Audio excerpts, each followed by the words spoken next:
Marco Chilia ni kamanda wa polisi wa mkoa wa Ruvuma, RPC Ruvuma.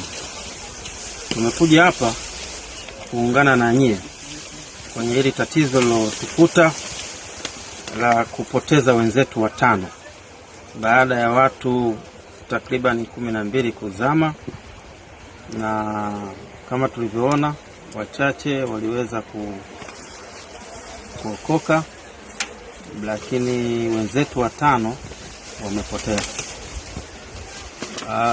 Serikali asubuhi ilimtuma mkuu wa wilaya na OCD kuja kucheki hali halisi nini kinaendelea, lakini mkoa wa Ruvuma, mkuu wa mkoa amenituma mimi kamanda wa polisi mkoa wa Ruvuma nikishirikiana na kamanda wa jeshi la zimamoto na uokoaji, moja kuja kuangalia hali halisi ya tatizo hili ambalo limetukuta, lakini pili kuangalia tunasaidiana vipi na nyie ili kuwapata hawa ndugu zetu ambao wamepoteza maisha, ambao tunaamini kabisa wamepoteza maisha, na hivyo tuweze kuwapata, tuweze kuwastiri kwa heshima zote za kibinadamu na za kidini. Kwa kuanzia tulikuja na wataalamu wa kupiga mbizi, madaiva na vifaa vyao, nadhani mmeviona, kuna huo mtumbwi, lakini nia hasa wale wataalamu kuhakikisha kwamba nyie wananchi tunasaidiana mpaka tuwapate hao wenzetu. Zoezi hili linaanza leo.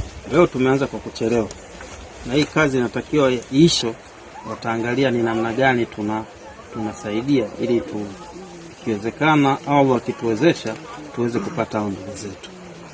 Lakini hawa peke yao au sisi peke yetu hatuwezi kuifanya kazi hii bila kushirikiana na nyie, kwa sababu nyie ndio mnayojua hili eneo, nyie ndio mnayojua haya maji, lakini ni nyie ndio mnayojua mtu akizama huku ataenda kupotelea wapi.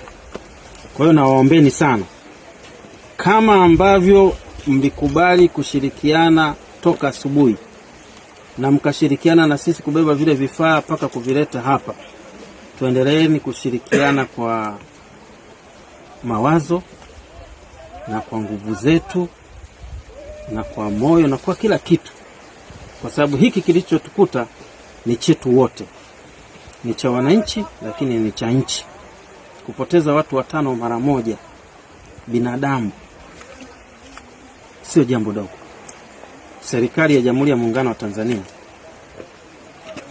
na jeshi la polisi liko kwa ajili ya kulinda watu na mali zao. Ni Babu Rashidi na Magono.